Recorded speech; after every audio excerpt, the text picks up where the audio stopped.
একি বিয়ে বাড়িতে গিয়ে পাতে একখান ডিম দিয়ে দিল। হ্যাঁ, এই বিয়ের মরশুমে একখান বিয়ে বাড়ি আমি চলে গেছিলাম সেই দিন। ডেকোরেশনটা কিন্তু খুব সুন্দর ছিল, একদম সাবেকিয়ানা। চলো ভেতরে গিয়ে দেখা যাক। বিয়ে বাড়িটা ছিল বর্ধমানেরই একটা সুন্দর ম্যারেজ হলে।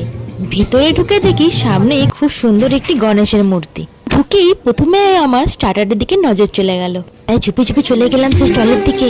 এখন জায়গাটা কত সুন্দরভাবে সাজানো হয়েছে, ডেকোরেশনটা জাস্ট অসম ছিল।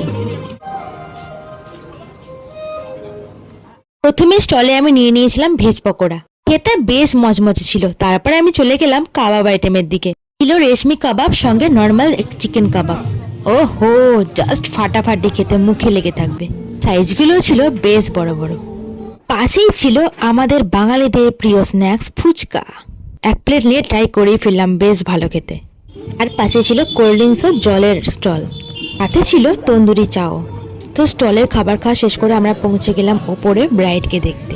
ওপরের ডেকোরেশনও বেশ সাবেকিয়ানা, ছাদনাতলা থেকে শুরু করে বউয়ের সিট বেশ সুন্দর লেগেছে আমার প্রতিটা জায়গায়। তারপর চিত্রগুপ্তের একখান পুঁথিপত্র খুলতে না খুলতে সামনে চলে এলো কত খাবার।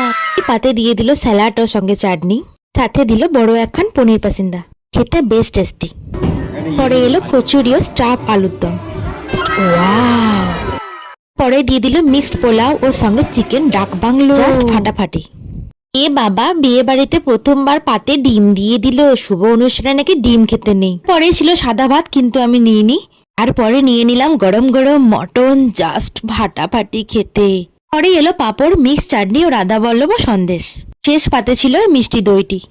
সে ধরিয়ে দিল একখান পান। ওই দেখো, বর এসেছে, সবাই এবার বরণ করবে। যাই হোক, ভিডিওটি ভালো লেগে থাকলে অবশ্যই লাইক, কমেন্ট এবং সাবস্ক্রাইব।